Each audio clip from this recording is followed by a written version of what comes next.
അടുത്തത് നമ്പർ സീക്വൻസിന്റെ ഒരു ക്വസ്റ്റ്യൻ ആണ്. ഇതിനെ 2 ടയർ സീക്വൻസ് എന്നാണ് പറയുന്നത്. 2 ടയർ സീക്വൻസിന്റെ ഐഡിയ ആണ് 2 ടയർ സീക്വൻസ്.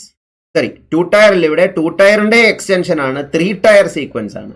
3 ടയർ സീക്വൻസ് ആണ്. 3 ടയർ സീക്വൻസ് എന്ന് പറഞ്ഞാൽ ഡിഫറൻസിന്റെ ഡിഫറൻസ് ഒരു പാറ്റേൺ ഫോളോ ചെയ്യുമ്പോഴാണ് 3 ടയർ എന്ന് വിളിക്കുന്നത്.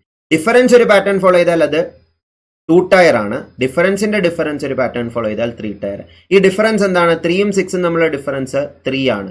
6ഉം 10.5ഉം ഡിഫറൻസ് 4.5 ആണ്. ഇത് തമ്മിലുള്ള ഡിഫറൻസ് 6.5 ആണ്. ഇത് തമ്മിലുള്ള ഡിഫറൻസ് 9 ആണ്. ഈ 3ഉം 4.5ഉം തമ്മിലുള്ള ഡിഫറൻസ് പിന്നെ എടുക്കുക. അതിനെയാണ് 3 ടയർ സീക്വൻസ് എന്ന് പറയുന്നത്.